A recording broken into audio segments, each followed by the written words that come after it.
Jacobs will take a lane right in the middle between Anthony and Noah Lyles. So the other athletes in this that it's hard to see with the lights all being down. Jeremiah Azu, the former world indoor champion for Great Britain, going in lane 9. Ferdinand Omanyala will go in lane 8. Sembine will be in 7. Then we've got Lyles will be in 6. Jacobs right in the middle in lane 5. Then Jordan Anthony, brilliant young American talent, is going to be in lane 4. Tobogo is going to be in 3. Then we've got Akim Blake in 2 and Emmanuel Aseme over on the far side in lane 1. The lights come on. The crowd now can focus on what promises to be a brilliant 100 meters. So what about the form? Well, the form tells you at the moment that Lyles might not necessarily have this all his own way. We never know quite what you're going to get from Lyles at the 100 meters. He is just so consistent, though. You might start to think others are running quicker, and he knows himself. He's talked about his training's gone well, but he's kind of in this training partner of his. It sounds like they're very, very well matched. Indoors, let's not forget, Anthony beat him over 60 meters and then went to the World Indoors. Lyles didn't go to the World Indoors, but Anthony did, and then he opened it with a couple of 991s. He's run a close to 20 seconds at 200, so his strength is there as well. So is he going to beat Lyles here? In his 4th World 200-meter title in Tokyo.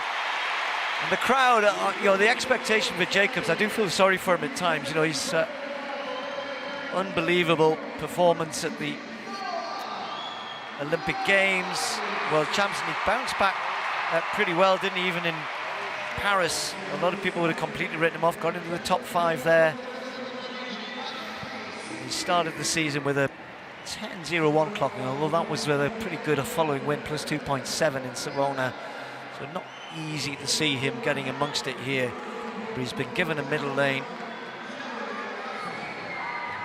He plays the game, Hannah, well, doesn't he? He's playing the crowd and waving and everything. I mean, he must know deep down, I'm going to struggle to hang on to these guys here. I think Jacobs, he's got to be in that phase of his career where he's happy to soak up the moment and be a part of this moment. I think he will have aspirations as the season progresses, but I love the Italian getting the middle lane. Perhaps it was necessary to split Lyles and Anthony, just give them a bit of space to breathe away from each other, but I don't know, this could be really tight between Anthony and Lyles. I think it was all laughs and smiles indoors when Anthony won, but it will not be the same situation if he turns the tables on Noah Lyles at a Diamond League. I agree. So the last 2 Olympic champions at 100 metres, side by side in lanes 5 and 6. The new world indoor champion on the other side of Jacobs in lane 4. Then you add the great 200 metre champion, Tobogo, in lane 3. Closest to the camera, Azu of Great Britain, former world indoor champion. So the last 2 world indoor champions, the last 2 Olympic champions. Great racing prospect. So Azu in 9, then Omanyala, Sabine, Lyles in 6, Jacobs in 5, Anthony in 4, Tobogo in 3, Blake in 2, and Aseme in lane 1. Men's 100 metres, last event.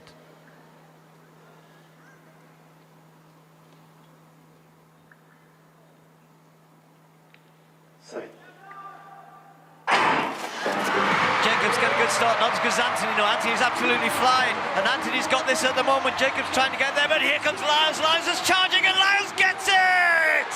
9:88. Normal service is resumed. Still the king, still the master, still the man to beat.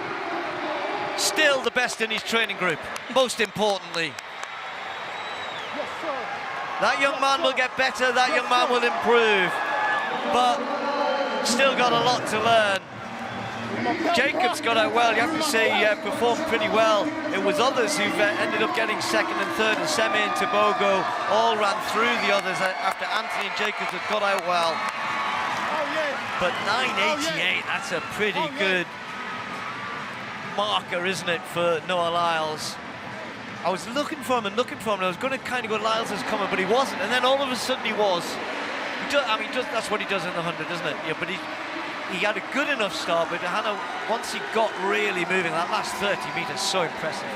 Well, that's how we won the Olympic Games. You come down to that crunch last 20 metres, everyone else tightens up. Noah Lyles just comes into his own.